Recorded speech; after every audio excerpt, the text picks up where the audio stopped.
یہ جو سورہ حشر کا آخری رکوع ہے،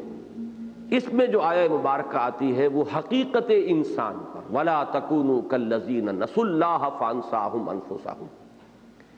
الہیات جسے کہا جاتا ہے، فلسفے کا وہ خاص شعبہ الہیات ہے، یہی بہتر الہیات میں الجھا رہے۔ یہ جو اقبال نے کہ مصرے کے اندر جس کا حوالہ ہے، اس کے اعتبار سے قرآن مجید کی اہم ترین آیت وہ ہے هو الاول والآخر والظاہر والباطن، اور انسان کی حقیقت پر قرآن حکیم کی اہم ترین آیت یہ ہے وَلَا تَكُونُوا كَالَّذِينَ نَسُوا اللَّهَ فَأَنسَاهُمْ أَنفُسَهُمْ۔ اور میں نے پچھلی مرتبہ عرض کیا تھا علامہ اقبال کے حوالے سے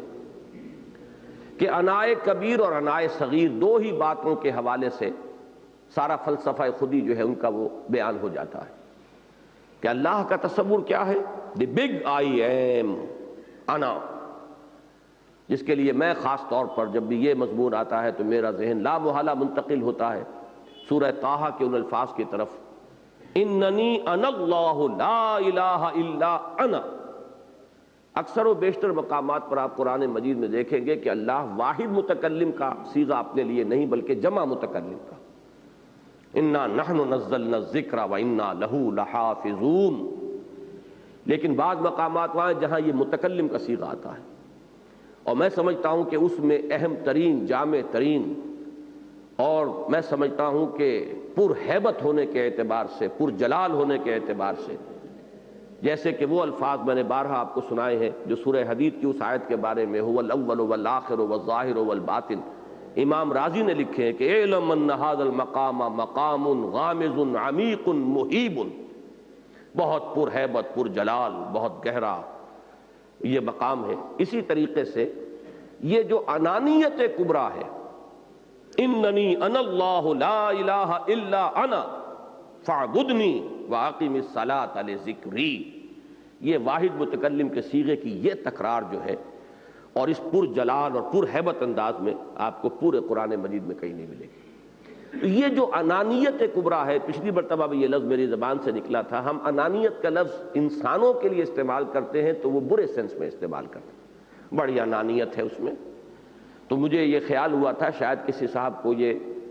احساس ہوا ہو کہ یہ لفظ تو مناسب نہیں اللہ کی شان کے لیے، حالانکہ بالکل مناسب ہے، اللہ کی شان کے لیے مناسب یہی ہے۔ جیسے تکبر جو ہے وہ انسانی سطح پر سب سے بڑی برائی، سب سے مہلک شے، سب سے بڑا فساد نفس، سب سے بڑا مرض نفسانی وہ تکبر ہے۔ یہاں تک فرمایا گیا ہے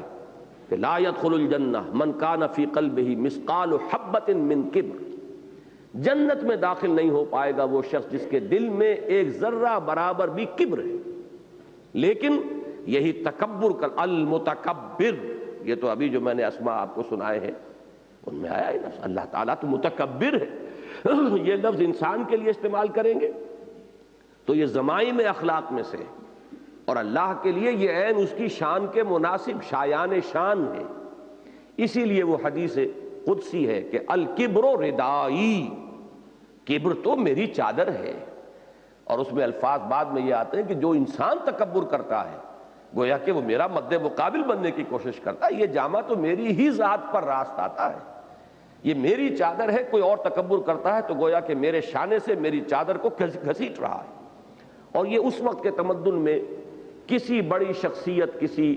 صاحب حیثیت انسان کی سب سے بڑی توہین و تذلیل سمجھی جاتی تھی کہ اس کی چادر کھینچ لی جائے۔ تو اللہ تعالیٰ نے فرمایا کہ جو انسان تکبر کرتا ہے گویا کہ وہ میری چادر گھسیٹ رہا ہے۔ یہ شان جو ہے ذہن میں رکھیے کہ ایک ہے وہ انائے کبیر،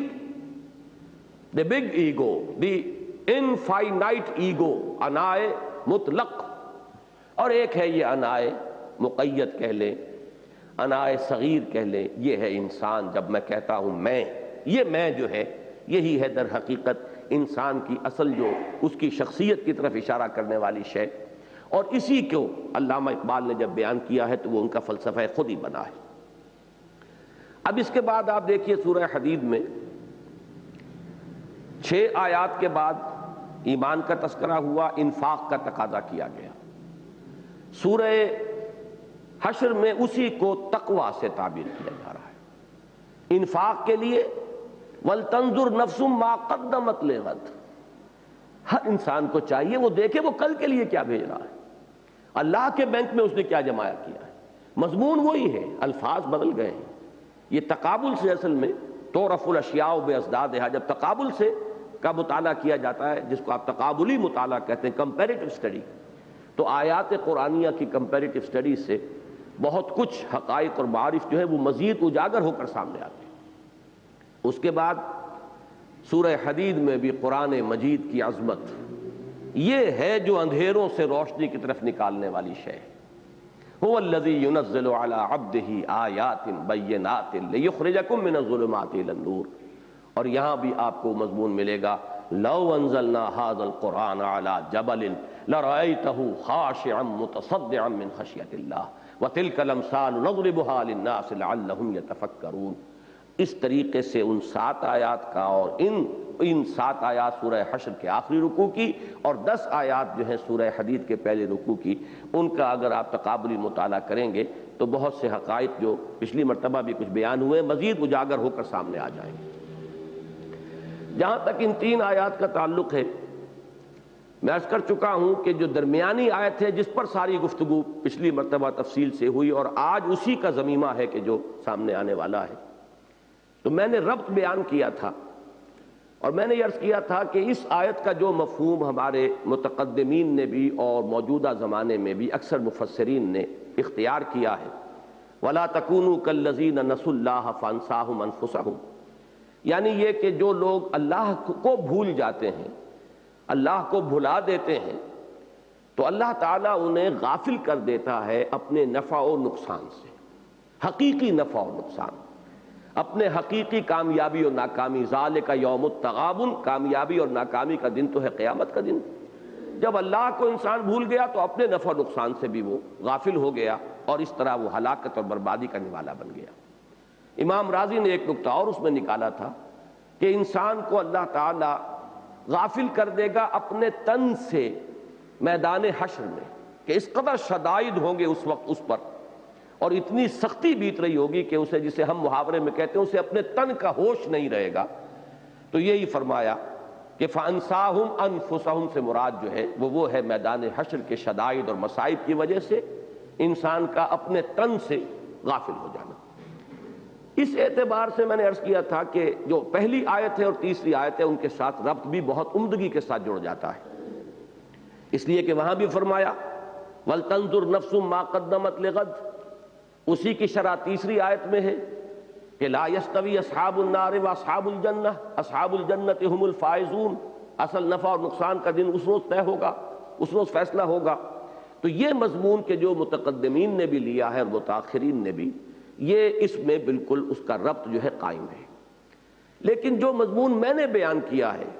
اس کے اعتبار سے بھی یہ بات جو ہے میں اس وقت آپ کے سامنے رکھ رہا ہوں، اس کو ضمیمے کے طور پر اب شامل کر لیجئے اپنے ذہن میں۔ پچھلی مرتبہ یہ بات رہ گئی تھی کہ جو مضمون جس کی طرف کہ میرا ذہن منتقل ہوا اور علامہ اقبال نے جس کے حوالے سے اس آیہ مبارکہ کو اپنے فلسفہ خودی کا ماخذ قرار دیا، اس کے اعتبار سے بھی ربط کلام نہ صرف یہ کہ قائم رہتا ہے بلکہ پہلے سے بھی بہتر بن جاتا ہے، اس لیے کہ پہلی آیت میں 2 چیزوں کا بیان ہے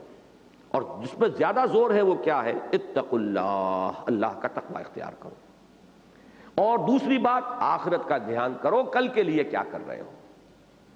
اب میرے نزدیک دوسری آیت میں اصل میں ان 2 مضامین میں سے پہلے مضمون کے ساتھ ربط ہے، وہ حقیقی تقوی جس کی اساس ہو محبت خداوندی، وہ اس کے بغیر انسان کو نصیب نہیں ہو سکتا کہ وہ خود اپنی حقیقت کا بھی شناسا ہو۔ اگر وہ اپنے آپ کو محض حیوان سمجھتا رہے گا تو وہ حقیقی تقوی کبھی نصیب ہی نہیں ہوگا، اور وہ جو اصل محبت خداوندی کا جذبہ ہے وہ ابھر ہی نہیں سکتا اگر انسان اپنے آپ کو محض حیوان سمجھے ہوئے ہو۔ یہ تو جب اپنی حقیقت کو انسان پہچانتا ہے اور معلوم ہوتا ہے کہ میرے اور میرے پروردگار کے درمیان کس قدر قرب ہے، نحن اقرب الیہ من حبل الورید، یہ قرب جو ہے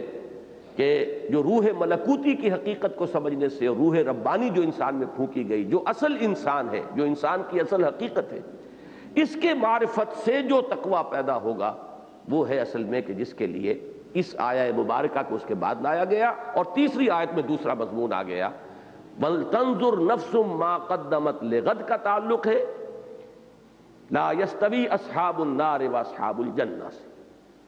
اور اتقوا اللہ 2 مرتبہ جو آیا اس کا تعلق ہے وَلَا تَكُونُوا كَالَّذِينَ نَسُوا اللَّهَ فَأَنسَاهُمْ أَنفُسَهُمْ أُولَٰئِكَ هُمُ الْفَاسِقُونَ۔ تقویٰ کی ضد ہی فسق ہے، تو در حقیقت اس اعتبار سے یہ بأحسن وجوہ جو ہے ربط قائم ہوتا ہے کہ پہلی آیت میں 2 چیزیں آئیں، تقویٰ اور قیامت کا دھیان لگانا، اور اپنی جو بھی توانائیاں ہیں، قوتیں ہیں، وسائل ہیں، مال ہے، دولت ہے، اس میں سے آخرت کے لیے زیادہ سے زیادہ لگانا۔ تو ان دونوں مضامین کا تعلق اس درمیانی پہلی آیت کے اندر اب جو آیا ہے وہ تقویٰ سے تعلق ہے، اور دوسری آیت میں آخرت کا ذکر آ گیا، تو اس طریقے سے ربط جو ہے وہ پہلے سے بھی بہتر قائم ہوتا ہے۔ تیسری بات جو پچھلے درس کے میں جو یاد دہانی کرا رہا ہوں، وہ اہم مضمون ہے جو پچھلی مرتبہ میں نے بیان کیا تھا کہ تجدید کے کئی گوشے اپنے ذہن میں رکھ لیجئے۔ تجدید دین، مجددین بہت سے ہوئے ہیں، لیکن یہ کہ سب کے کام کی نوعیت ایک جیسی نہیں ہے۔ بعض کی تجدید، مثلا حضرت عمر بن عبدالعزیز رحمہ اللہ کی تجدید جو ہے سیاسی سطح پر تھی، کہ پورا ڈھانچہ جو تھا اسلامی ریاست کا، اس میں جو بھی خرابی آئی تھی، جو بھی کمی آ گئی تھی، ایک دفعہ اللہ نے انہیں ہمت دی کہ پھر بالکل اسی سطح پر اس نظام حکومت کو قائم کر دیا۔ باقی ابھی فکری اعتقادی کوئی مسائل، کوئی پیچیدگیاں، کوئی الجھنیں پیدا ہی نہیں ہوئی تھی۔ یہ ہمارے مجدد اول ہیں حضرت عمر بن عبدالعزیز رحمہ اللہ۔ اس کے بعد بھی ہمارے ائمہ ہیں، فقہاء ہیں، محدثین ہیں۔ اب ان کا معاملہ بھی جو ہے وہ علم کی خدمت ہے، ابھی وہ فکر کا مسئلہ نہیں آیا تھا، فکر کا ٹکراؤ ابھی پیدا نہیں ہوا تھا۔ تو فکر کی سطح پر جو ہے میں نے عرض کیا تھا کہ 3 دور آئے ہیں اسلام کے لیے، بلکہ صحیح معنی میں ایمان کے لیے چیلنج بن کر۔ پہلا دور ہے وہ 600-700 چھٹی 7ویں صدی ہجری، جس میں ارسطو کی منطق اور یونان کا فلسفہ یہ عالم اسلام پر حملہ آور ہوئے اور مزمحل کر کے جھنجھوڑ کر رکھ دیا اسلامی اعتقادات کو، اور بہت سے ایسے مسئلے پیچیدہ کھڑے کر دیے کہ جن سے واقعتاً یہ ہے کہ جو بھی ہمارا اس وقت کا انٹیلیجنسیا تھا وہ پریشان ہو کر رہ گیا۔ اس وقت اللہ نے 2 مجددین کو اٹھایا، امام غزالی رحمہ اللہ، جنہوں نے تحافت الفلاسفہ لکھ کر اس فلسفے کی جتنی بھی یہ مغالطہ آمیزیاں تھیں ان سب کا جنگل صاف کیا، اور دوسرے امام ابن تیمیہ رحمہ اللہ، جنہوں نے منطق کو کاٹا ہے منطق ہی کے ذریعے سے، الرد علی المنطقیین لکھ کر۔ اور اس کے بعد واقعہ یہ ہے کہ وہ جو بہت بڑا رعب اور بڑا دبدبہ قائم ہو گیا تھا یونان کے فلسفہ اور منطق کا، وہ ختم ہو کر رہ گیا۔ اس کے بعد دوسرا بہت بڑا چیلنج اسلام کو آیا، وہ تصوف کے راستے سے آیا۔ یعنی پہلے دور میں منطق جمع فلسفہ تھا، اور دوسرا دور جس کا میں ذکر کر رہا ہوں وہ فلسفیانہ تصوف یا متصوفانہ فلسفہ، یہ فلسفہ اور تصوف کی آمیزش تھی، اور اس میں ہمہ اوست وحدت الوجود کی عوامی سطح پر جو تعبیرات ہوئیں، ہمہ اوست اس سے نہ صرف یہ کہ دین کا تشخص ختم ہو رہا تھا، شریعت محمدی کا تشخص ختم ہو رہا تھا، ملت اسلامی کا تشخص ختم ہو رہا تھا، مسجد مندر ہکڑو نور سب ایک ہی ہے، اندر باہر سب وہ ایک ہی ہے۔ اب وہ چیز ایک تو ہے علمی سطح پر وحدت الوجود کا مسئلہ، ایک ہے عوامی سطح پر ان چیزوں کو لا کر اس طرح بکھیر دینا۔ تو واقعہ یہ ہے کہ خاص طور پر ہندوستان میں شدید ترین خطرہ لاحق ہو گیا تھا، جس کا سب سے بڑا مظہر بھی سامنے آ گیا، اور وہ اکبر کا دین الہی، جس نے باضابطہ اعلان ہی کر دیا کہ وہ دین محمدی جو تھا علی صاحب الصلاۃ والسلام، وہ تو تھا ہی 1000 برس کے لیے، وہ 1000 برس ختم ہوئے، دین محمدی کا دور ختم ہو گیا، اب الف ثانی ہے، اب یہ نیا دین ہے، اور ملغوبہ بنایا گیا اسے تمام مذاہب کا، اور وحدت ادیان کا فلسفہ اس وقت تراشا گیا۔ تو یہ چیز دوسرا بہت بڑا چیلنج تھا، اور خاص طور پر ہندوستان میں تو سمجھیے کہ واقعتاً اگر بر وقت حضرت مجدد الفسانی رحمۃ اللہ علیہ کی شخصیت سامنے نہ ہوتی تو اسلام کا جنازہ اس بر صغیر سے اسی وقت نکل گیا تھا۔ اس لیے کہ ہندو مذہب میں اور ہندو مت میں اور ہندو قوم میں بے پناہ صلاحیت ہے اس بات کی۔ ان کا ہمیشہ سے یہ جن لوگوں کی بھی ہندو فلسفے اور مذہب اور تمدن اور تاریخ پر نگاہ ہے وہ اس بات کو مانتے ہیں اور برملا اس کا اظہار کرتے ہیں کہ اس اعتبار سے ان میں 2 رجحانات ہیں کہ جو بہت ہی نمایاں ہیں۔ ایک تو یہ انورڈ لکنگ ہے، آؤٹ ورڈ لکنگ نہیں ہے۔ ہندو تمدن جو ہے وہ کبھی ہند سے باہر نکلنے کی اس نے کوشش نہیں کی، یہ یہیں پر انہوں نے اپنی توجہ کو ہمیشہ کنسنٹریٹ کیا ہے۔ بلکہ مرزا محمد منور صاحب کے الفاظ میں ایک تو ارتھ باؤنڈ ہے یہ سارا تمدن، دھرتی ماتا اور یہ دیوی ہے زمین اور اس کے ساتھ تعلق، اسی کا میں سمجھتا ہوں کہ یہ شاخسانہ بھی ہے کہ باہر جانا نکلنا یہ ان کے ہاں نہیں رہا ہے بلکہ اندر ہی۔ اور دوسرے یہ کہ اس بر صغیر یا بر عظیم، اب اسے میں نے بھی اس کو اصلاح کو قبول کر لیا ہے، پروفیسر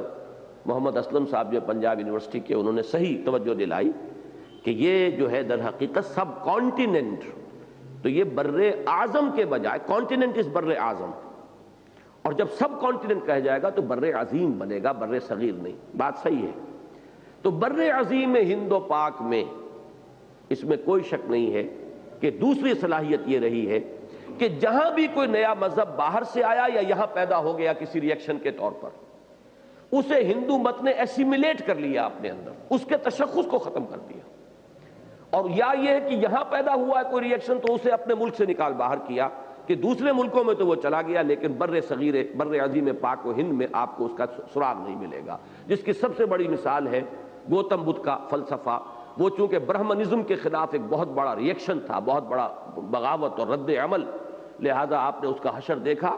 کہ جو جنم بھومی ہے اس مذہب یا فلسفے کی، اس میں اس کا نام و نشان موجود نہیں رہا، وہ سب فار ایسٹ کی طرف ادھر ادھر چلا گیا۔ وہاں کتنی تعداد میں آج بھی بدھ مت کے ماننے والے موجود ہیں، لیکن ہندوستان میں تو صرف سوائے اس کے کہ وہ کچھ تاریخی مقامات،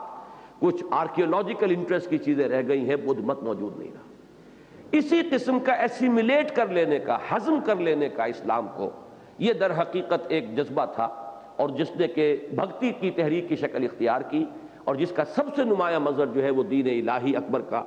یہ اس کا سب سے بڑا مظہر تھا کہ اسلام کو ختم کر دیا جاتا۔ لیکن یہ کہ علامہ اقبال کے بقول،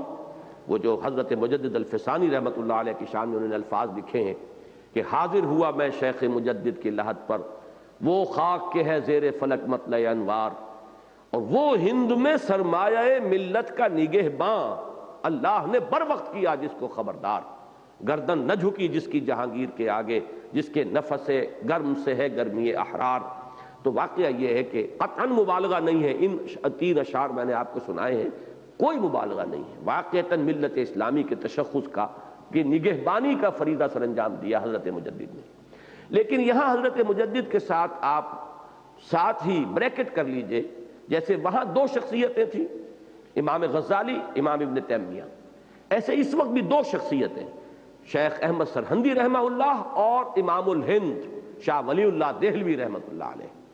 تو یہ ہے دوسرا دور تھا کہ جو اسلام کو فکری سطح پر ایک چیلنج کے طور پر پیش ہوا، اور اس کے لیے اللہ تعالیٰ نے ان 2 عظیم شخصیتوں کو اٹھایا۔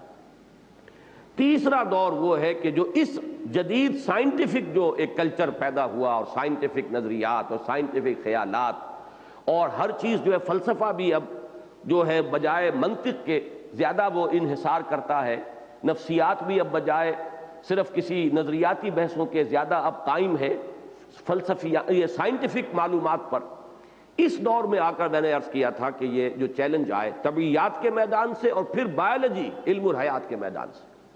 طبیعیات کے میدان سے جو چیلنج آیا تھا وہ تو جلدی ہی ایویپوریٹ ہو گیا، اس لیے کہ مادہ جو تھا اس کی وہ ٹھوس پنا اس کا ختم ہو گیا، مادہ خود تحلیل ہو کر انرجی کی شکل اختیار کر گیا۔ اب تو جو لوگ سائنس کے اس ارتقاء کا ساتھ نہیں دے رہے ہیں ذہناً، وہ کچھ پچھلی صدی کی باتیں جو ہے دہراتے ہیں، ورنہ یہ کہ اس کا معاملہ ختم ہو گیا۔ ورنہ اس وقت جب یہ حملہ ہوا تھا بڑا شدید تھا، جس کا سب سے بڑا ہمارے بر صغیر پاک و ہند میں یا بر عظیم پاک و ہند میں سب سے بڑی جو نمائندہ شخصیت بن گئی تھی وہ سر سید احمد خان کی تھی۔ معجزات کا انکار کیا وہ بھی اسی کی بنیاد پر، جنوں کے وجود کا انکار کیا وہ بھی اسی کی بنیاد پر، وحی کے بارے میں بڑی گمراہ کن باتیں کہیں وہ بھی اسی کی بنیاد پر، معراج جسمانی کا انکار کیا وہ بھی اسی کی بنیاد پر، کہ یہ جو دبدبہ قائم ہو گیا تھا، رعب قائم ہو گیا تھا فزکس کا، اور وہ نیوٹونین فزکس کا دور ہے، اسے ذہن میں رکھیے، ابھی آئنسٹائن کا تو وجود تھا ہی نہیں،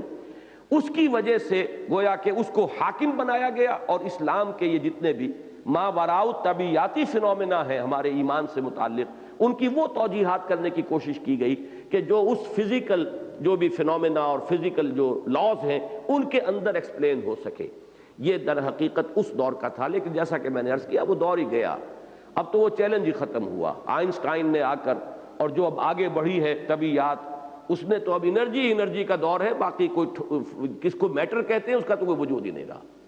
لیکن دوسرا جو آیا تھا در حقیقت چیلنج، وہ آج تک بھی برقرار ہے اور اس کے اثرات بہت زیادہ وسیع حلقے میں پھیلے، اور وہ ہے ڈارون کا نظریہ ارتقاء، جس نے کہ تخلیق انسان کے معاملے کو اس طریقے سے چیلنج کیا ہے. اب آپ اندازہ کیجئے، قرآن حکیم میں 7 مقامات پر قصہ آدم و ابلیس آتا ہے. آدم و ابلیس کا قصہ آپ کو سورہ بقرہ میں ملتا ہے پورا رکوع،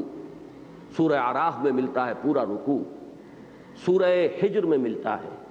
پھر سورہ بنی اسرائیل اور سورہ کہف متصل 2 سورتیں ہیں ان میں ملتا ہے، پھر سورہ طٰہٰ میں مل جاتا ہے. اور عجیب ترتیب ہے اس میں نے کئی مرتبہ پہلے عرض کیا ہے کہ ادھر سورہ حجر اور بنی اسرائیل کے درمیان صرف ایک سورت حائل ہے، سورۃ النحل. ادھر سورہ کہف اور سورہ طٰہٰ کے درمیان ایک سورت حائل ہے، سورہ مریم. تو اگر محراب بنائی جائے تو یوں بنے گی کہ سورہ بنی اسرائیل اور سورہ کہف جڑی ہوئی ہیں اوپر، ان دونوں میں بھی ذکر ہے قصہ آدم و ابلیس کا. ایک سورت ادھر چھوڑ کر آئیے سورہ حجر، ایک سورت ادھر چھوڑ کر جائیے وہ سورہ طٰہٰ، ان دونوں میں ذکر ہے قصہ آدم و ابلیس کا. پھر ذرا ادھر آئیے تو سورہ اعراف، یہ ہے 7ویں پارے میں، 8ویں پارے میں جا کر ذکر آئے گا، یہ 7ویں میں ہے جی، 8ویں پارے میں. ادھر چلیے تو یہ سورہ صاد میں ذکر آ رہا ہے 23ویں پارے میں، وہ بالکل اسی طرح ادھر سے 8واں ادھر سے 8واں. اور پھر ایک اضافی ہے اور وہ سورہ بقرہ کا ہے، اس لیے کہ باقی 6 کی 6 سورتیں جو ہیں وہ مکی ہیں، صرف واحد یہ مدنی سورت ہے سورہ بقرہ جس میں کہ قصہ آدم و ابلیس آئے. اب آپ سوچئے ایک طالب علم جب قرآن مجید کو پڑھتا ہے، آدم کی تخلیق کا ذکر آتا ہے، مٹی سے، کہیں گارے سے، کہیں سنے ہوئے گارے سے مختلف چیزیں سامنے آ رہی ہیں، اور پھر یہ کہ ابلیس کے ساتھ معاملہ اور ابلیس کا وہ چیلنج، اور اسی کی بنیاد پر قرآن مجید جو ہے اپنے فلسفہ اور حکمت کو اٹھا رہا ہے کہ اے لوگوں سمجھو کہ ابلیس تمہارا دشمن ہے، ان الشیطان لکم عدو فاتخذوہ عدوا. اور اس کو شکوہ کیا اللہ تعالیٰ نے سورہ کہف میں، افتتخذونہ وذریتہ اولیاء من دونی وہم لکم عدو بئس للظالمین بدلا. کیا ہو گیا تمہیں؟ تمہاری عقل جو ہے، تمہاری مت کیوں ماری گئی ہے؟ وہ تمہارا دشمن ازلی، تم اسے اپنا دوست بنائے پھرتے ہو. یہ قرآن کے فلسفے کے اہم نکات ہیں. اب جو شخص ڈارون کا نظریہ ارتقاء پڑھے اور وہ سمجھے کہ یہ تو ایک حیوانوں میں سے ہی ابھرا ہوا ہے، کہ یہ اسی زمین پر یہ سارا قصہ ہوا ہے، یہیں یہ حیوانوں کا ارتقاء ہوا، انہی میں سے ایک ذرا نسبتاً زیادہ ارتقاء یافتہ حیوان انسان ہے، کیسے ٹیلی کرے گا، کیسے ریکنسائل کرے گا ان چیزوں کو؟ سوائے اس کے کہ اگر ذرا شریف ہے، کچھ زیادہ غور و فکر کا بھی عادی نہیں ہے، تو وہ ایک پوٹلی ادھر رکھے گا، عقائد کی پوٹلی، کہ یہ تو میں مانتا ہوں عقیدے کے طور پر، اٹس ڈوگما، کہ اللہ نے انسان کو بنایا، مٹی سے بنایا، اس سے بنایا، پھر شیطان کے ساتھ پھر وہ معاملہ بھی ہوا، فرشتوں کے سامنے بھی پیش کیا. یہ تو ڈوگما ہے بھائی، اس کے لیے کوئی عقل کی دلیل، کوئی منطق کی دلیل، کوئی سائنٹیفک کوئی بنیاد نہیں. ایک ہے سائنٹیفک، وہ یہ ہے. اور ان دونوں چیزوں میں آپ کو معلوم ہے کہ بعد المشرقین ہے. نتیجتاً انسان جب ان دو چیزوں کو اپنے ذہن میں رکھے گا، دو متضاد چیزوں کو بیک وقت مانے گا، متضاد سمجھتے ہوئے جانتے ہوئے، تو اس کا اپنا فکر بھی سپلٹ ہو جاتا ہے، اس کی اپنی پرسنالٹی بھی سپلٹ ہو جاتی ہے. وہ سپلٹ پرسنالٹی دنیا میں کچھ نہیں کر سکتی، منقسم شخصیت وہ دنیا میں کوئی کام نہیں کر سکتی. یہ تو بڑی well integrated and well composed personalities ہوتی ہیں جو دنیا میں کوئی کام کر سکتی ہیں. یہ جو فلسفہ ہے، جیسا کہ میں نے عرض کیا پچھلی مرتبہ، اگرچہ سائنس کے میدان میں تاحال وہ ایک نظریہ ہے، اس پر جرح بھی ہوئی ہے، جیسے وکلا جرح کرتے ہیں گواہوں پر، جرح بھی ہوئی ہے، بہت سی چیزیں اس کے خلاف بھی کہی گئی ہیں، لیکن اس کا متبادل کوئی نظریہ تاحال سامنے نہیں آ سکا. اور یہ اب سمجھیے کہ ایک صدی بیت رہی ہے، اس پوری صدی میں اس نے جس طریقے سے پولیوٹ کیا ہے، پولیوشن ایک تو وہ ہے جو فضا کی اور پانی کی ہو رہی ہے، جس کا پوری دنیا میں اس وقت چرچا ہے، ہمارے انوائرنمنٹ کا اور فضا کا اور پانی کا پولیوشن ہے، سمندر پولیوٹ ہو رہے ہیں. لیکن سب سے بڑھ کر جو پولیوشن ذہن میں ہوئی ہے کہ وہ انسان کی عظمت اور انسان کا کوئی علیحدہ مقام اور انسان کی کوئی حیثیت اور علیحدہ مرتبہ، اس کا کوئی جداگانہ تشخص، یہ ختم ہوا اور انسان نرا ایک حیوان بن کر رہ گیا. بس آپ کہہ سکتے ہیں نسبتاً زیادہ ہائر پلین پر ہے. وہ ہے بالکل حیوان، حیوان کے علاوہ انسان میں کچھ اور نہیں۔ نتیجہ کیا نکلا؟ جیسا کہ میں نے پچھلی مرتبہ عرض کیا تھا کہ ادب اور بعض اوقات فلسفے تک کے راستے سے وہ فکر سامنے یہ آئی ہے کہ اب انسانوں کا اصل امام حیوان ہے، حیوانوں سے اب استدلال کیا جاتا ہے، اخلاقیات کی کا انہدام کیا گیا ہے، اخلاقی قدروں کا جو انہدام کیا گیا ہے وہ اسی حوالے سے۔ حیوانوں میں تو کوئی تقسیم نہیں ہے، یہ خام خواہ انسانوں نے اپنے پاؤں میں بیڑیاں ڈالنی ہیں، اپنے پاؤں میں زنجیریں ڈالنی ہیں۔ حیوان تو ماں، بیٹی، بیوی، بہن میں کوئی فرق نہیں کرتا، جہاں اس کو ضرورت ہوتی ہے ایک طبعی تقاضا ابھرتا ہے اس کے اندر سے، اور جیسے بھی ہو جو بھی اسے اپنے جنس کا اپوزٹ سیکس جہاں بھی مل جائے، اپنے نوع کا اپوزٹ سیکس، اپنی سپیشیز کا اپوزٹ جو سیکس مل جائے گا وہ اس سے اپنی پیاس بجھا لے گا، جیسے کہ پانی جہاں مل جائے پیاس بجھا لی جاتی۔ یہ ہے جس نے کہ ساری ان قدروں کو پامال کر کے رکھ دیا، اور اسی کا نتیجہ یہ جیسا کہ میں نے عرض کیا تھا کہ یہ ٹپ آف دی آئس برگ کی حیثیت رکھتی ہیں چیزیں، کہ اب نیوڈ کلبز بھی ہیں اور بالکل ننگے، حیوان تو کوئی کپڑے نہیں پہنتے، انہیں تو کوئی شرم نہیں ہے۔ یہ خامخواہ انسان نے شرم کا لبادہ اوڑھ لیا، وہ بالکل ننگے پھرتے ہیں اور وہ سب کچھ ہوتا ہے، علل اعلان ہوتا ہے جو بھی ہے۔ ہم نے خامخواہ اس کے لیے پردے، اور وہ جو اقبال نے کہا تھا پھر کہ غیرت نہ تجھ میں ہوگی نہ زن اوٹ چاہے گی، یہ ایک یعنی جس تہذیب جدھر جا رہی ہے کہ یہ تو ادھر جا رہی ہے کہ یہ کوئی دن کی بات ہے مرد ہوش مند، غیرت نہ تجھ میں ہوگی نہ زن اوٹ چاہے گی۔ یہ سارے جو بھی ہمارے جو پچھلے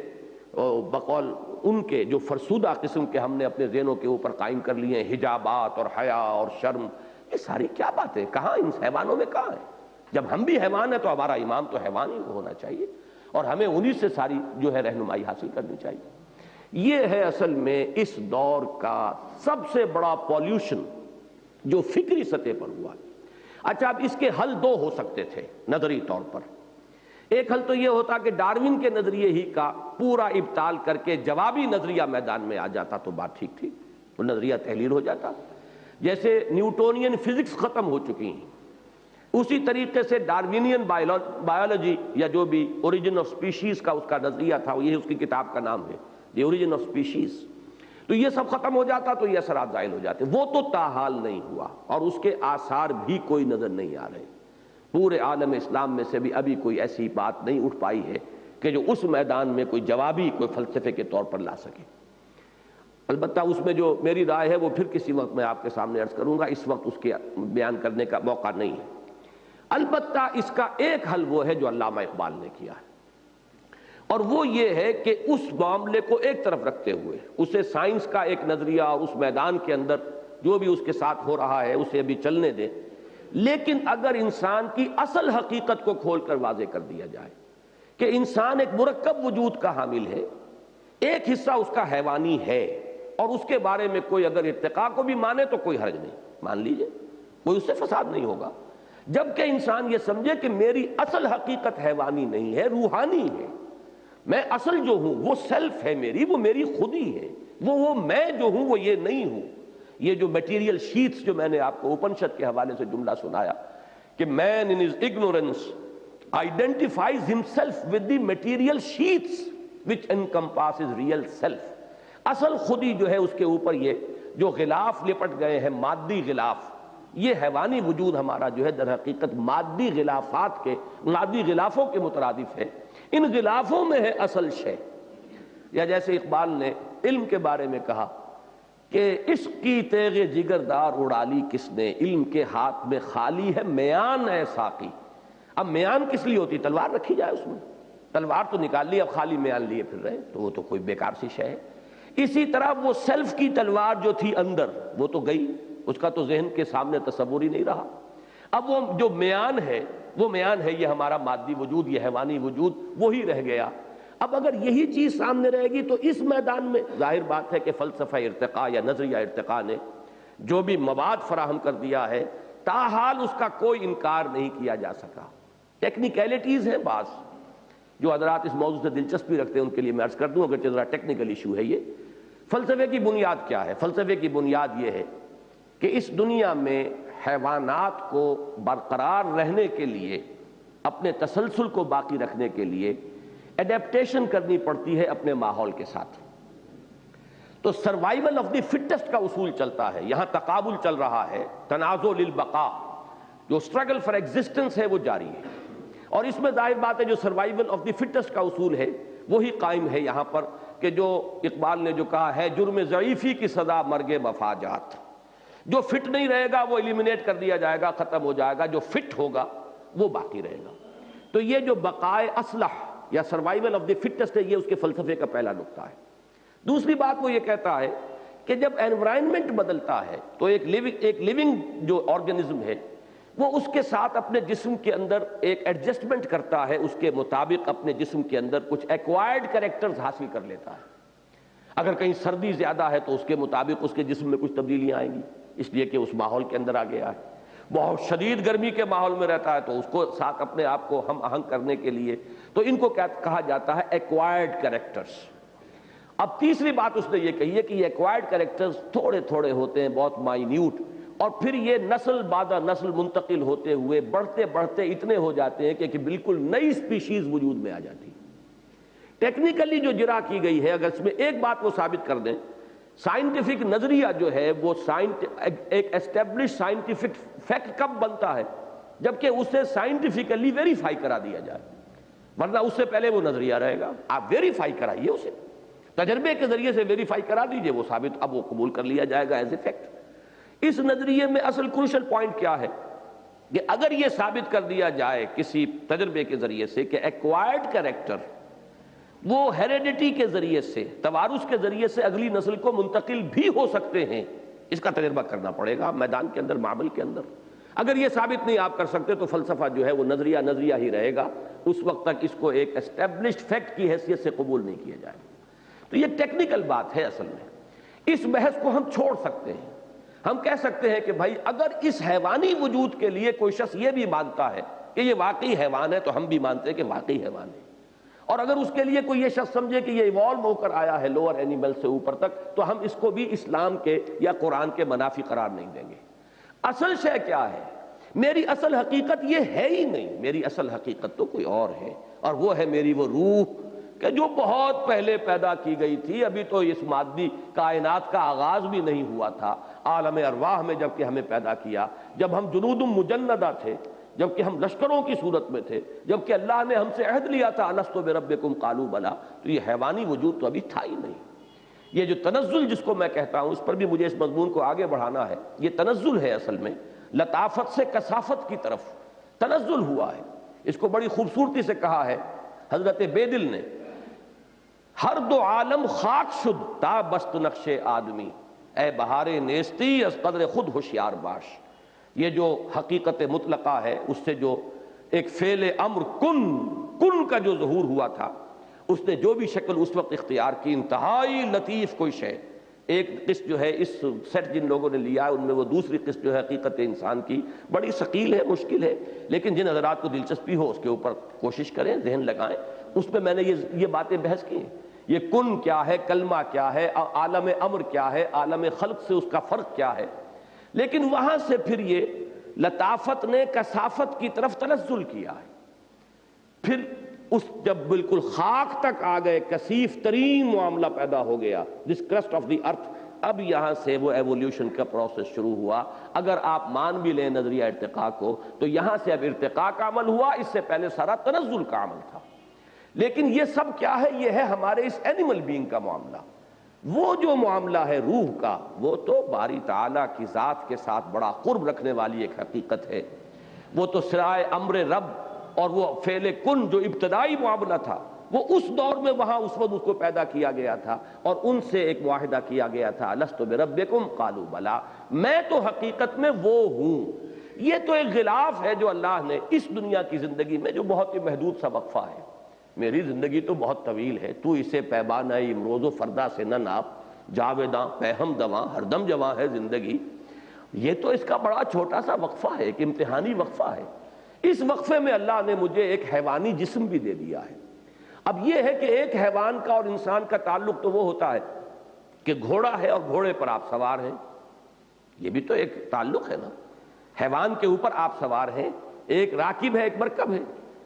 لیکن یہ تعلق جو ہے اندر بس اس طرح کا نہیں، علیحدہ نہیں، یہ دونوں شخصیتیں اس طریقے سے باہم پیوست کر دی گئی ہیں کہ اس کے اندر ہی وہ مرکب بھی ہے حیوان جس پر کہ راکب ہے وہ روح، لیکن ہے وہ ایک وجود کے اندر، ان کو اس طریقے سے باہم پیوست کر دیا گیا ہے کہ وہ علیحدہ علیحدہ نظر نہیں آ رہے، لیکن اس کو علیحدہ علیحدہ سمجھنا لازم ہے۔ اور وہ جو اصل سوار ہے ہمارے اس وجود کا، وہ روح ربانی یا وہ ہماری انا یا وہ ہماری خودی، وہ کوئی مادی شے ہی نہیں، اس میں ایولیوشن کا سوال ہی نہیں۔ وہ جو معاملہ ہے وہ اس سے بالا تر ہے، اس سے بہت بلند ہے، اعلیٰ ہے، عرفہ ہے۔ اب اگر یہ بات سامنے آ جائے تو ڈارون کے نظریے کا جو زہریلا اثر ہے، جو پولیوشن ہے، وہ ختم ہو جائے گی۔ اور میں نے اسی لیے پچھلی مرتبہ یہ بیان کیا تھا کہ اس آیہ مبارکہ کے بارے میں ہمارے متقدمین کا ذہن ادھر کیوں نہیں گیا؟ اسی لیے نہیں گیا کہ اس وقت یہ دوسری بات اتنی ثابت شدہ حقیقت سمجھی جاتی تھی، انسان انسان ہے، اشرف المخلوقات ہے، مسجود ملائک ہے، خلقتہ بیدیہ، جو بھی اس وقت کا کریشن کا نظریہ لوگوں کے سامنے رہا ہوگا، یہ تو زمین سے یہ جو خاک ہے لے جائی گئی اور وہاں جنت میں اس کا وہ گارہ تیار کیا گیا، اس کا حیولہ تیار کیا گیا۔ یہ اس طریقے سے ذہنوں میں چیزیں بیٹھی ہوئی تھیں کہ انسان کا ایک امتیازی مقام، انسان کا شرف، انسان کی بزرگی، انسان کی عظمت، اس کا نقش اتنا گہرا تھا کہ اس آیہ مبارکہ کی طرف کوئی خاص اس کی اہمیت کا جو ہے اس کی طرف توجہ نہیں ہوئی۔ آج جب کہ صورت یہ ہے کہ ہم اس سے دوچار ہیں کہ انسان نرا حیوان سمجھا جا رہا ہے، لہٰذا اس وقت کی جو بھی کوئی صاحب فکر انسان ہوگا، جیسا کہ میں نے عرض کیا، علامہ اقبال کو میں نے اس دور میں اس فکری سطح پر فکر اسلامی کا مجدد قرار دیا پچھلی مرتبہ، اور میں پورے انشراح صدر کے ساتھ یہ بات کہہ رہا ہوں کہ جو فکری چیلنج اس دور میں اس نظریہ ارتقاء کے ذریعے سے آیا تھا، اس کے زہر کا اگر ازالہ ہو سکتا ہے تو صرف علامہ اقبال کے فلسفہ خودی سے، جس کے بارے میں انہوں نے خود کہا کہ یہ آیہ مبارکہ جو ہے یہی اس کا ماخذ ہے، یہی اس کا مبنی ہے، یہی اس کی بنیاد ہے۔ یہ چیزیں تھیں ضروری جو میں نے کچھ دہرا دی ہیں۔ اب آئیے ذرا وہ پرچہ نکال لیجئے آپ۔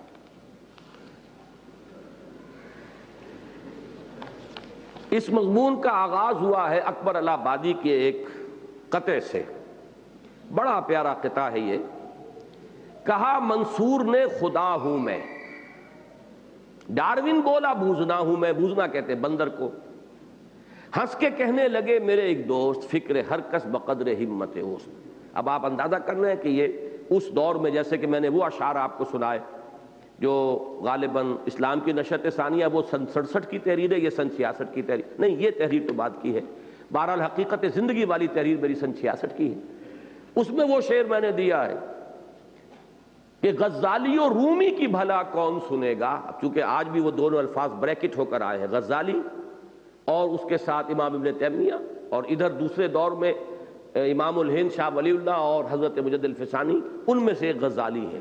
غزالی و رومی کی بھلا کون سنے گا، محفل میں چھڑا نغمہ اسپینسر و مل ہے۔ اسی طریقے سے اب یہ نظریہ جو آیا تھا اس وقت، کہا منصور نے خدا ہوں میں، ڈارون بولا بوزنا ہوں میں، ہنس کے کہنے لگے میرے ایک دوست، فکر ہر کس بقدر ہمت اوست۔ اب یہاں سے میں نے شروع کیا ہے، منصور کا یہ کہنا کہ خدا ہوں میں ایک انتہا پر، اور ڈارون کا یہ بولنا کہ بوزنا ہوں میں دوسری انتہا پر۔ لیکن کیا یہ معاملہ ایسا ہی غیر اہم ہے کہ کوئی دوست اسے ہنستے ہوئے یہ کہہ کر ٹال دے کہ فکر ہر کس بقدر ہمت اوست؟ سوال یہ ہے کہ حقیقت یہ ہے یا وہ، اور اگر ان دونوں کے مابین واقع ہوئی ہے تو کہاں، اور اگر یہ دونوں ہی باتیں درست ہیں تو کیسے؟ اب یہی چار شکلیں ممکن ہیں، دو انتہائی باتیں ہیں، یا یہ صحیح یا یہ صحیح، یا ان دونوں کے مابین کوئی بات ہے، یا یہ دونوں صحیح ہیں۔ تو اب ان چار کے سوا تو کوئی شکل نہیں ہے۔ اب نمبر 2، ایاز قدر خود بشناس کو نہ معلوم کیوں ایک تحقیر آمیز تنبیہ ہی کے مفہوم میں لے لیا گیا ہے، اکثر یہ اسی مفہوم میں استعمال ہوتا ہے۔ کیا یہ ممکن نہیں کہ یہ بحیثیت انسان اپنے حقیقی مرتبہ و مقام کو پہچاننے کی مشفقانہ نصیحت ہو؟ یعنی بقول اقبال، اپنی خودی پہچان او غافل انسان۔ اقبال کے مصرے میں اصل میں افغان ہے، اپنی خودی پہچان او غافل افغان، لیکن یہاں میں نے اس لفظ کو بدلا ہے، اپنی خودی پہچان او غافل انسان۔ تو ایاز قدر خود بشناس، اس کا یہ مفہوم بھی تو ہو سکتا ہے۔ یا بقول بے دل، ابھی جو میں نے آپ کو شعر سنایا تھا اس کا ایک مصرع یہاں آ گیا ہے، اے بہار نیستی از قدر خود ہوشیار باش، اپنی حقیقت اپنی عظمت کو جانو۔ اب اس شعر کی مزید میں وضاحت نہیں کروں گا، وقت بہت کم ہے، اس لیے کہ یا تو یہ مانا جائے کہ محمود اور ایاز کی روایتی محبت بس ایک قصہ ہی ہے، یا پھر اس دوسرے امکان ہی کو مانتے بنے گی، یعنی یہ در حقیقت اپنی حقیقت پر متنبع ہونے کی ایک نصیحت ہے۔ اس لیے کہ یہ بڑا پیارا شعر ہے، نہ در بازی بہو دلداد محمود، دل محمود را بازی مپندار۔ محمود نے ایاز کو اگر اپنا دل دے دیا تھا تو کھیل کود میں نہیں دیا تھا، مذاق میں نہیں دیا تھا، محمود نے بھی ایاز میں کچھ دیکھا تھا، اس کی کوئی صلاحیتیں، اس کی کوئی ذہانت، کوئی فطانت۔ محمود کے دل کو کھیل نہ سمجھو، اس نے اگر دیا ہے تو کچھ دیکھ سمجھ کر اور سوچ سمجھ کر دل دیا تھا۔ اب اگر یہ بات ہے تو پھر ایاز کو جو اس نے کہا ایاز قدر خود بشناس، تو یہ اس کی تحقیر کے لیے نہیں ہو سکتا، بلکہ اپنی عظمت کو پہچاننے کی نصیحت ہو سکتی ہے۔ اب تیسری بات جو ہمارے اس درس سے متعلق ہے، سب جانتے ہیں کہ خدا ناشناسی تمام برائیوں کی جڑ اور جملہ گناہوں اور جرائم کی ماں ہے۔ جو خدا کو نہیں جانتے خدا ناشناسی، لیکن بہت کم ہیں جو یہ جانتے ہوں کہ اس سب سے بڑے گناہ کی نقد سزا جو اس دنیا ہی میں انسان کو ملتی ہے کیا ہے؟ خود فراموشی۔ بفہوائے الفاظ قرآنی وَلَا تَكُونُوا كَالَّذِينَ نَسُوا اللَّهَ فَأَنسَاهُمْ أَنفُسَهُمْ أُولَٰئِكَ هُمُ الْفَاسِقُونَ۔ ان لوگوں کے مانند نہ ہو جانا جنہوں نے اللہ کو نظر انداز کر دیا یا بھلا دیا، اللہ سے غافل ہو گئے، تو اللہ نے انہیں غافل کر دیا اپنی حقیقت سے، اپنے آپ سے۔ یہی لوگ بدکار ہیں۔ ہندسے میں ہر دعویٰ یعنی تھیورم کا ایک عکس کانورس ہوتا ہے، چنانچہ اس دعوی حق کا عکس بھی کسی عکاس حقیقت کی زبانی یوں ادا ہوا کہ من عرف نفسہ فقد عرف ربہ، جس نے اپنے آپ کو پہچان لیا اس نے اپنے رب کو پہچان لیا۔ بعض حضرات اسے حدیث نبوی کی حیثیت سے پیش کرتے ہیں، میں نے اس بحث میں نہیں پڑھا، میں نے اس کو لکھ دیا ہے کہ کوئی عکاس حقیقت ہو سکتے ہیں، کوئی حکیم ہو، کوئی اور دانا انسان ہو، اور یہ بھی ممکن ہے کہ یہ واقعی حدیث رسول ہو، واللہ عالم۔ تو کیا واقعی عرفان خیش یعنی اپنی معرفت اور معرفت رب لازم و ملزوم ہے، اور حقیقت انسان اور ذات ربانی میں اتنا گہرا اور قریبی تعلق ہے؟ میں نے دو شعر اقبال کے پچھلی مرتبہ آپ کو سنائے تھے اگر یاد ہوں۔ کرا جوئی چرا در پیچ و تابی، کس کو تلاش کر رہے ہو، کیوں پیچ و تاب میں مبتلا ہو؟ کہ او پیداست تو زیر نقابی، وہ تو آیا ہے ہویدا ہے، ہر آن موجود ہر جگہ موجود، تم محجوب ہو گئے ہو، تم پردے میں آ گئے ہو۔ عربی کا بھی ایک شعر ہے، 10ویں جماعت کے کورس میں ہمارے تھا، اغیبو وذو اللطائف لا یغیبو، میں غائب ہو جاتا ہوں، وہ ہستی جو ہے باریک بین اور ہر آن موجود وہ کہاں غائب ہوتی ہے؟ غیب میں وہ نہیں، ہم ہیں۔ اغیبو وذو اللطائف لا یغیبو وارجوہ رجاء لا یخیبو، اور میں اس سے وہ امید جو ہے باندھے ہوئے ہوں کہ وہ مجھے مایوس نہیں کرے گا۔ بہرحال تو میں وہ شعر عرض کر رہا تھا، ایک رہ گیا اقبال کا دوسرا شعر، کرا جوئی چرادر پیچ و تابی، کہ او پیداست تو زیر نقابی، تلاش خود کنی جز او نہ بینی، تلاش او کنی جز خود نہ یابی۔ اسے تلاش کرو گے تو اپنے آپ کو پاؤ گے، اور اپنے آپ کو تلاش کرو گے تو اسے پاؤ گے۔ بالکل وہی بات، من عرف نفسہ فقد عرف ربہ۔ یہ دونوں چیزیں جو ہے ایک آیت مبارکہ وَلَا تَكُونُوا كَالَّذِينَ نَسُوا اللَّهَ فَأَنسَاهُمْ أَنفُسَهُمْ، اور یہ حدیث یا حکیمانہ مقولہ من عرف نفسہ فقد عرف ربہ، اقبال نے ان دونوں کو ان دو شعروں میں جمع کر دیا ہے۔ کرا جوئی چرا در پیچ و تابی، کہ او پیداست تو زیر نقابی، تلاش او خود کنی جز خود نہ بینی، تلاش خود کنی جز او نہ یابی۔ یہ اس طرح سے لازم و ملزوم ہے۔ تو دو جملے پھر پڑھ لیجئے، تو کیا واقعی عرفان خیش اور معرفت رب لازم و ملزوم ہے، اور حقیقت انسان اور ذات ربانی میں اتنا گہرا اور قریبی تعلق ہے؟ ان مسائل کے حل کے ضمن میں اگر انسان صرف حواس ظاہری سے حاصل شدہ معلومات اور محض ان پر مبنی استدلال پر دار و مدار رکھے تو جواب اس کے سوا اور کیا ہو سکتا ہے کہ انسان بھی بس ایک حیوان ہے، دوسرے حیوانات کے مقابلے میں ذرا ترقی یافتہ حیوان۔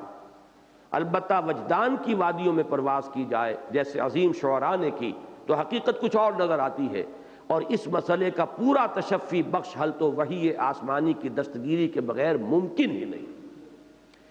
ایک واقف و عارف بزرگ کے سامنے شکوہ کیا گیا، یہ شذرات کی شکل میں ہے، ابھی اس مضمون کی اہمیت پر یہ 3-4 پیرے ہیں جو آپ پڑھ رہے ہیں۔ ایک واقف و عارف بزرگ کے سامنے شکوہ کیا گیا، حضرت اب تو انانیت کا دورہ ہے۔ یہ مولانا سید سلیمان ندوی کا واقعہ ہے۔ ڈاکٹر سید اسلم میرے کلاس فیلو تھے، وہ ان سے ملاقات کے لیے گئے تھے، یہ سن 50 کی بات ہے غالباً، تو وہاں یہ گفتگو ہوئی کہ لوگوں نے کہا جی بڑی انانیت کا دور ہے اور ہر شخص اس مہلک مرض میں مبتلا ہے۔ اس پر انہوں نے فرمایا بھائی واقعہ تو یہ ہے کہ انانیت کا دور بھی گزر چکا، اب تو صرف نانیت ہی نانیت باقی رہ گئی ہے۔ وہ انا کا بھی کہاں رہا معاملہ، اب تو صرف میٹر اور مادہ اور روٹی کپڑا اور مکان اور وہ جو مادی غلاف ہیں ان کے سوا کوئی سوچ بچار ہے ہی نہیں، نانیت ہی نانیت ہے۔ وہ انانیت بھی کبھی ہوتی تھی، اس کا دور بھی گزر چکا ہے۔ اس میں ہرگز کسی شک و شبے کی گنجائش نہیں ہے کہ دور حاضر کا سب سے بڑا المیہ یہی ہے کہ آج کا انسان اپنے آپ کو محض ایک حیوان تصور کرتا ہے۔ انسانوں کی عظیم اکثریت تو اپنی عظمت سے بالکلیہ بے خبر اور اپنی حقیقت سے قطعی طور پر لا علم، محض اپنی مادی ضرورتوں اور حیوانی تقاضوں کی تسکین و تکمیل کے لیے دوڑ دھوپ میں مصروف و مشغول ہے ہی۔ اصحاب دانش و بینش کی واضح اکثریت بھی کائنات کی اصل مادی مان کر اور مادے کو حقیقی قرار دے کر واقعیت پسندی یعنی ریئلزم کی جانب رخ کیے ہوئے ہے، حتیٰ کہ جنہیں اس سطح سے ذرا بلند ہونے کی توفیق ملی ہے وہ بھی ذہن یعنی مائنڈ اور روح یعنی سول کی عینیت یا سنویت کی بحث میں الجھ کر گئے۔ یہ جدید فلسفے کی ایک بڑی گہری بحث ہے، mind and civil whether they are one or two different and independent entities۔ یہ کارٹیزین ڈیکارٹ کا جو فلسفہ ہے وہ کہلاتا ہے یہ ڈوئلزم، کارٹیزین ڈوئلزم۔ وہ تو مانتا ہے کہ یہ سول اور ہے اور انسان کا مائنڈ جو ہے وہ اور ہے، یعنی کوئی نہ کوئی سنویت اپنی شخصیت کے اندر تسلیم کرتا ہے۔ عام طور پر جدید ریئلزم جو ہے وہ کہتا ہے نہیں بس ایک ہی شے ہے انسان، اور یہی تصور بہت بڑے بڑے ہمارے جدید مذہبی مفکرین کے ذہنوں میں بھی بیٹھ گیا۔ اور آج کا انسان جس ذہنی اور فکری ذولیدگی اور اخلاقی و عملی پستی کا شکار ہے، اس سے نجات کی واحد راہ اپنی عظمت کی باز یافت اور اپنے مقام و مرتبے سے دوبارہ کما حق آگاہی کے سوا اور کچھ نہیں۔ گویا علاج اس کا وہی آب نشاط انگیز ہے ساقی، یعنی بقول اقبال اپنی خودی پہچان او غافل افغان، او غافل انسان، اور بالفاظ بے دل اے بہار نیستی اس قدر خود ہوشیار باش۔ اب یہ ذرا چند جملے آ رہے ہیں، توجہ سے پڑھیے۔ حقیقت یہ ہے کہ انسان ایک مرکب وجود کا حامل ہے، یعنی جدید فلسفے میں ڈیکارٹ کا جو فلسفہ ہے ڈوئلزم کا وہ ہے صحیح، کسی درجے میں قریب جو حقیقت کے لے کر آتا ہے، اس لیے کہ انسان مرکب ہے۔ بقول سعدی رحمت اللہ علیہ آدمی زادہ طرف ماجون است از فرشتہ سرشتہ وز حیوان۔ یہ ابن آدم عجیب چونچو کا مربع ہے، معجون مرکب ہے، اس میں فرشتہ بھی موجود ہے اور حیوان بھی موجود ہے، یہ دو ہے، وہی ڈوئلزم۔ اب یہ جملے ہیں جو میں نے عرض کیا، اس کا ایک جز احسن تقویم کا مظہر اتم ہے، لقد خلقنا الانسان فی احسن تقویم، تو دوسرا اسفل سافلین کا مصداق کامل ہے۔ دوسرا پہلو جو ہے اس کا وہ نچلوں میں سب سے نیچے ہے۔ ایک کا تعلق عالم امر سے ہے تو دوسرے کا تعلق عالم خلق سے ہے۔ الا لہ الخلق والامر، ہمارا وجود حیوانی عالم خلق کی شے ہے اور ہماری روح عالم امر کی شے ہے۔ یسألونک عن الروح قل الروح من امر ربی۔ ایک خاکی ہے تو دوسرا نوری، یہ میں پچھلی مرتبہ بیان کر چکا ہوں، اقبال نے جیسے جمع کیا ہے کہ تیری خاک ہی کے اندر در خاک تو یک جلوہ عامست ندیدی، تمہاری خاک میں ایک جلوہ بھی ہے۔ اور وہ جو انہوں نے کہا کہ خاکی و نوری نہاد بندہ مولا صفات، ہر دو جہاں سے غنی اس کا دل بے نیاز، نقطہ نوری کے نام او خودی، اور ہے ذوق تجلی بھی اسی خاک میں پنہاں، غافل تو نرا صاحب ادراک نہیں ہے۔ تو یہ دو وجود جو ہیں اس کے، ایک خاکی ہے اور دوسرا نوری۔ ایک دنی الطبع ہے جب اس کا اوریجن نیچے ہے، زمین سے ہے، تو اس کی سوچ، اس کی فکر، اس کی رجحانات وہ سب زمین کی طرف جائیں گے۔ ایک دنی التبا ہے اور ہمہ تن ہمہ وقت پستی ہی کی جانب مائل، تو دوسرا قدسی الاصل ہے اور ہمیشہ رفعت پر نظر رکھنے والا۔ یہ بھی اقبال کے شعر سے میں نے لیا ہے، قدسی الاصل ہے رفعت پہ نظر رکھتی ہے، پر نہیں طاقت پرواز مگر رکھتی ہے۔ ایک کی پرواز اپنے مرکز کی طرف مائل پرواز تھا حسن، بھولتا ہی نہیں عالم تیری انگڑائی کا، ہر شے کل شیء یرجع الی اصلہ، تو روح جو ہے وہ اپنے اصل کی طرف لوٹنے کے لیے بےتاب ہے۔ اور یہ جو ہمارا حیوانی وجود ہے، اس کی ساری دلچسپیاں، ساری پسند، ساری محبتیں زمینی ہیں، اس کی لذت، زمینی لذت، مادی لذتیں، ان کی طرف اس کا سارا رجحان ہے۔ ایک حیوانات کی صف میں ہے اور ان سے بھی بہت سو کے مقابلے میں مختلف اعتبارات سے ہیچ اور کمتر اور ضعیف و ناتواں، تو دوسرا ملائکہ کا ہم پلہ ہے، بلکہ مقام اور مرتبے میں ان سے بھی کہیں اعلیٰ و افضل، حتیٰ کہ ان کا مسجود و مخدوم حضرت آدم علیہ السلام کے سامنے سجدہ کرایا گیا ہے۔ قرآن کے فلسفہ اور حکمت کا اہم نقطہ ہے۔ ایک عبارت ہے اس کے وجود حیوانی سے، تو دوسرا مظہر ہے اس روح ربانی کا جو اس میں پھونکی گئی اور جس کی بنیاد پر وہ مسجود ملائک قرار پایا بفہوائے الفاظ قرآنی، فَإِذَا سَوَّيْتُهُ وَنَفَخْتُ فِيهِ مِن رُوحِي فَقَعُوا لَهُ سَاجِدِينَ۔ یہ سورہ حجر اور سورہ صاد دونوں میں یہ آیت بعین ہی انہی الفاظ میں وارد ہوئی کہ فرشتوں کو اللہ نے یہ حکم دیا تھا کہ جب میں اس آدم کی تخلیق مکمل کر لوں، اس کی نوک پلک درست کر دوں، برابر کر دوں، اور پھر اس میں اپنی روح میں سے پھونک دوں، تو گر پڑنا اس کے سامنے سجدے میں۔ اب دیکھیے اس کا نتیجہ کیا نکلا۔ اب دو وجود ہیں، یہ میں بیان کر چکا ہوں مختلف جمعے کے اپنے تقاریر میں، اس کے دوسرے پہلو اس وقت ان سب کو دہرانے کا موقع نہیں ہے۔ ان دو وجودوں میں سے ایک کی نگاہ ایک پر جمی تو نتیجہ کچھ اور نکلا، دوسرے کی نگاہ دوسری پر جم گئی تو نتیجہ اس کے برعکس نکلا۔ اب دیکھیے الفاظ پڑھیے، اب اصحاب دانش و بینش میں سے جن کی نظر اپنے وجود کے علوی جزء پر جم کر رہ گئی اور وہ اس کی عظمت و رفعت کے مشاہدے میں محو ہو کر رہ گئے، جب توجہ کا ارتکاز ہوتا ہے کسی شے پر تو دوسری چیزیں نگاہوں سے اوجھل ہو جاتی ہیں۔ انسان کی اصل جو حقیقت ہے، جو علوی ہے، نوری ہے، وہ اعلیٰ ہے، احسن تقویم ہے، مسجود ملائک ہے، جس کا تعلق ذات رب کے ساتھ ہے، وَنَفَخْتُ فِيهِ مِن رُوحِي، جنہوں نے اس پر توجہ کو مرتکز کیا۔ تو اب اصحاب دانش و بینش میں سے جن کی نظر اپنے وجود کے علوی جز پر جم کر رہ گئی اور وہ اس کی عظمت و رفعت کے مشاہدے میں محو ہو کر رہ گئے، ان میں سے کوئی حیران ہو کر پکار اٹھا، سبحانی ما اعظم شانی۔ اب یہ بہت بڑے صوفی ہیں جن کا یہ قول ہے، میں پاک ہوں، میری شان کتنی بلند ہے، اس لیے کہ توجہ وہاں مرتکز ہو گئی تھی۔ دوسرا پہلو اس وقت نگاہوں سے اوجھل ہے، اس کو سکر کہا جاتا ہے تصوف کی اصطلاح میں۔ ایک جذب کسی کیفیت کے اندر،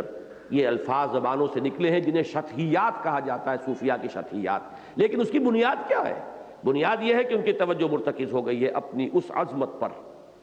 کسی نے کہا، کسی نے جذب و مستی کے عالم میں نعرہ لگا دیا انا الحق، یہ ہے وہ منصور حلاج، اور کوئی کیف و سرور سے سرشار ہو کر کہہ بیٹھا لیس فی جبتی الا اللہ، اس جبے کے اندر اللہ کے سوا کوئی نہیں۔ اب یہ تمام کیا ہے، نیچے نوٹ پڑھ لیجئے، منصور حلاج اور اکابر صوفیہ کی شطحیات، یعنی وہ جملے جو جذب و مستی کے عالم میں حالت سکر میں ان کے منہ سے نکل گئے۔ ان میں سے منصور کو اس لیے دار پر چڑھنا پڑا کہ وہ حالت صحب میں بھی اسی موقف پر قائم رہا، وہ ڈٹ گیا اس پر، لہذا وہ تو اس پر کفر کا فتویٰ لگا اور اسے سولی پر چڑھا دیا گیا۔ لیکن باقی حضرات کا ایک یہ سمجھیے ایک ٹرانزینٹ سا ایک خاص کیفیت کے اندر بات نکل گئی، باقی جب وہ کیفیت ختم ہوئی تو وہ بات چونکہ اس پر قائم نہیں رہے، لہذا ان کو جو ہے مورد الزام نہیں ٹھہرایا گیا اور ان کو کوئی سزا نہیں دی گئی۔ لیکن اگر جم جائیں گے اس پر تو یہ تو کفر اور شرک بن جائے گا۔ لیکن میں یہاں پہ کس چیز کو واضح کرنا چاہ رہا ہوں کہ کیوں یہ بات طاری ہوتی ہے، آخر اتنے بڑے بڑے صوفیاء کی زبان سے اگر یہ الفاظ نکلے، کیوں کہ واقعتاً انسان کے وجود کا ایک حصہ اس قدر رفیع الشان ہے، اتنا اعلیٰ مرتبے والا ہے، اتنے اونچے مقام کی شے ہے کہ اس کا اور اس قدر قریبی تعلق ہے ذات باری تعالیٰ کے ساتھ کہ اگر صرف اسی پر توجہ کو مرتکز کر دیا جائے گا تو یہ الفاظ ہیں کہ جو خام خواہ انسان کے زبان سے نکل جائیں گے۔ البتہ اس کو بیلنس کرتا ہے جب انسان کے پورے وجود کو آپ اپنے سامنے رکھیں گے کہ یہ اس کا ایک جز ہے، باقی انسان تو یہ اسفلا سافلین والا بھی ہے، اس میں تو حیوانی سارے تقاضے بھی موجود ہیں، از فرشتہ سرشتہ وز حیوان، اور جن کی نگاہ تحقیق و تفتیش انسان کے وجود حیوانی ہی پر مرتکز ہو کر رہ گئی۔ اب یہ ہے وہ ہمارے سائنسدان، وہ تو ساری ڈسیکشن بھی کر رہے ہیں تو اس باڈی کی کر رہے ہیں، فزیولوجی پڑھی جا رہی تو اس باڈی کی پڑھی جا رہی ہے، اس میں روح کا کہاں ان کے سامنے معاملہ آئے گا، وہ نہ ڈسیکشن میں سامنے آتی ہے نہ فزیولوجی پہ اس کا کوئی معاملہ ہے، وہ تو حیوان ہی حیوان کی ساری جو ہے، اور حیوانات جو ہیں ان کے جسمانی نظام ہی پر جب توجہ ساری ہوگی، ڈارون کی اگر ساری عمر اسی میں بیت گئی تو اب اس کے سامنے جو آئی ہے اور اسی کے متعلق تفحص و تعمق میں گم ہو کر رہ گئے، انہیں اس کا تعلق لامحالہ بندروں، بن مانسوں اور گوریلوں ہی سے جوڑتے بنی۔ ان کے نگاہ میں یہی ہوئی کہ ڈارون بولا بوز نہ ہوں میں، کہا منصور نے خدا ہوں میں، ڈارون بولا بوز نہ ہوں میں، ہنس کے کہنے لگے میرے ایک دوست، فکر ہر کس بقدر ہمت اوست۔ گویا اب یہ میں نے اس کا جواب دیا ہے، گویا حقیقت انسان کے ضمن میں متذکرہ صدر متضاد آرا جزوی طور پر اپنی اپنی جگہ صحیح بھی ہیں اور کلی اعتبار سے غلط بھی۔ اگر پہلی رائے کو کل قرار دیں گے تو کفر ہے، شرک ہے، دوسری رائے کو کل قرار دیں گے تو ضلالت ہے، گمراہی ہے، حیوانیت ہے، شیطنت ہے۔ ان دونوں کو رکھیے تو وہ حقیقت ہے، اور مسئلہ زیر بحث کا کوئی حل اس کے بغیر ممکن نہیں کہ انسان کے وجود کو دو متضاد اجزاء سے مرکب تسلیم کیا جائے۔ واضح رہے کہ وجود انسانی کے یہ دونوں اجزاء ترکیبی ایک دوسرے سے بالکل آزاد اور اپنی اپنی جگہ کامل اور ہر اعتبار سے خود مکتفی ہونے کے باوصف غایت درجہ متصل ہی نہیں باہم دیگر پیوست ہے۔ میں نے مثال آج دی ہے، اسے ذہن میں رکھیے گا۔ گھوڑا علیحدہ نظر آ رہا ہے، سوار اوپر بیٹھا علیحدہ نظر آ رہا ہے، لہذا اس میں آپ کو کوئی اشکال نہیں ہے۔ اب ایک ہی وجود میں یہ دونوں ہو، نظر نہ آیا علیحدہ گھوڑا اور علیحدہ سوار، وہ ہے ہماری حقیقت۔ ہمارے اندر ایک سوار بھی ہے، وہ ہے وہ ہماری اصل حقیقت، ہماری اصل انا، اپنی سیلف جس کو ہم کہیں گے، ہماری خودی، روح ربانی، اور ایک سوار بھی ہے، اور وہ سواری بھی ہے، وہ مرکب بھی ہے، گھوڑا بھی ہے، وہ ہے انسان، وجود حیوانی ہمارا۔ تو یہ راکب اور مرکب ایک وجود میں جمع ہو گئے ہیں۔ پھر میں کہتا ہوں کہ عظمت سامنے آتی ہے شیخ سعدی کے اس شعر کی، آدمی زادہ طرفہ معجون است از فرشتہ سرشتہ بز حیوان۔ باقی رہ گیا یہ کہ یہ دونوں کیسے ملے ہوئے ہیں، اس کا میں نے ایک جواب دیا ہے، اور وہ یہ ہے کہ جان اور جسم کا تعلق بھی تو ہمیں معلوم نہیں آج تک۔ یہ تو سب مانتے ہیں نا، جسم اور جان، ادھر جان نکلی جسم پڑا ہوا ہے، جسم میں کوئی کمی نہیں آئی، پورا سارا جسم جو ہے موجود ہے، وہی اس کے ہاتھ پاؤں، وہی دل، کوئی ایک سیل بھی تو کم نہیں ہوا، اور جان نکل گئی۔ کہاں تھی وہ جان؟ تو اگر جان اور جسم کا تعلق آج تک ہمیں معلوم نہیں، تو یہ جان اور جسم کو جمع کر کے ان دونوں کا تعلق جو روح سے ہے وہ اگر سمجھ میں نہیں آتا تو اس کی بنا پر اس حقیقت کا انکار نہیں کیا جا سکتا، اس لیے کہ جسم اور جان کے تعلق کو نہ سمجھنے کی وجہ سے ہم نے جان کا انکار تو نہیں کیا، حالانکہ جان بھی نظر نہیں آتی، غیر مرئی ہے، جیسے کہ سورہ واقعہ میں کہا گیا ہے فلولا اذ بلغت الحلقوم وانتم حینئذ تنظرون ونحن اقرب الیہ منکم ولکن لا تبصرون فلولا ان کنتم غیر مدینین ترجعونہا ان کنتم صادقین۔ سب کھڑے ہوتے ہیں، بیٹے بھی، پوتے بھی، بھتیجے بھی، بیوی بھی، ماں بھی، باپ بھی، اور اس وقت جان کوئی نکال کے لے جا رہا ہوتا ہے اگر تم میں دم تو لوٹا لو۔ ایسا عجیب مقام ہے قرآن مجید کا، تم دیکھ رہے ہوتے ہو اور جان نکل کے جا رہی ہوتی ہے، تم دیکھتے نہیں ہو، ہم تو اس جان سے تم سے بھی کہیں زیادہ قریب ہوتے ہیں، بس نظر نہیں آتا، نہ وہ فرشتہ نظر آتا ہے اور نہ وہ جان جاتی ہوئی نظر آتی ہے، لیکن ایسے ہی تم خود مختار ہو اور فن خواہ ہو تو لوٹا کیوں نہیں لیتے اس کو؟ تو یہ ایک خطابی انداز ہے اور بہت مؤثر انداز ہے، لیکن یہ دلیل کو اس دلیل سے رد کیجیے گا کہ اگر ہمیں اس روح کا کچھ پتہ نہیں چلتا تو جان کا کہاں پتہ چلتا ہے؟ اور ایک فارسی شعر جو میں نے کئی دفعہ کوٹ کیا، یہاں لکھا ہوا بھی آپ کے سامنے آ جائے گا، وہ ہے وہ خوبصورت ترین تعبیر۔ عہد حاضر کی عظیم ترین حماقتوں میں سے ایک یہ بھی ہے، یہ حماقتوں کا لفظ جو ہے بہت ثقیل ہے، اس کو یہاں میں نے بدلنا ہے جب یہ چھپے گا، اس لیے کہ ہمارے بعض متقدمین بھی اس مغالطے میں مبتلا رہے ہیں، تو یہ مغالطہ کا لفظ جو ہے اس یہاں پر مناسب ہے۔ ایک یہ بھی ہے کہ روح انسانی کو جان کے ہم معنی سمجھ لیا گیا ہے، حالانکہ جان یا زندگی یا لائف تو انسان کے وجود حیوانی کا جزو لا ینفک ہے، اور روح انسانی اپنا جداگانہ اور مستقل بذات وجود رکھتے ہوئے اس وجود حیوانی کے ساتھ اتصال بے تکیف بے قیاس، یہ رومی کا شعر ہے، اتصال بے تکیف بے قیاس ہست رب الناس را با جان ناس، اسی کا میں نے یہاں پہ الفاظ لیے ہیں کہ رشتے میں منسلک ہے روح کے وجود حیوانی کے ساتھ اس اتصال کے ضمن میں کہاں اور کیسے کے سوالات ویسے ہی لا ینحل ہیں جیسے خود یہ سوال کہ جان اور جسم کا تعلق کس نوعیت کا ہے اور کس عضو سے متعلق ہے، اگرچہ بہت خوب کہا ہے کسی کہنے والے نے، جان نہاں در جسم او در جان نہاں۔ اب یہاں لفظ او کو آج سمجھ لیجئے، اس سے پہلے میں نے کبھی یہ کھولا نہیں ہے بات کو، میں نے اس کو ایک درجہ پیچھے رکھا ہے ہمیشہ، میں روح کے لیے یہ بات کہہ رہا ہوں کہ جان نہاں در جسم، جان جو ہے جسم کے اندر مخفی ہے، چھپی ہوئی، او در جان نہاں، یہاں روح کو لے لیجئے تو روح جو ہے وہ اس جان کے اندر چھپی ہوئی اور مخفی ہے، اے نہاں اندر نہاں اے جان جان، اے وہ ہستی کہ جو نہاں میں نہاں ہے، جو جان کی بھی جان ہے۔ لیکن شعر کہنے والے نے یہاں در حقیقت اللہ کو مخاطب کیا ہے، یہ او کا اشارہ اللہ کی طرف ہے، جان نہاں در جسم او در جان نہاں، وہ اللہ بذات ہی ہماری اس جان کے اندر موجود ہے، اے نہاں اندر نہاں اے جان جان، یہاں اصل خطاب جو ہے شاعر کا وہ ذات باری تعالیٰ کے ساتھ ہے۔ اور یہ بات اچھی طرح سمجھ لیجئے، جیسا کہ میں نے آج شروع میں بھی گفتگو میں اکبر الہ آبادی کے دو شعر آئے تھے جس پر آج ساری ہماری گفتگو گھوم رہی ہے، انہی کا ایک بہت پیارا شعر ہے،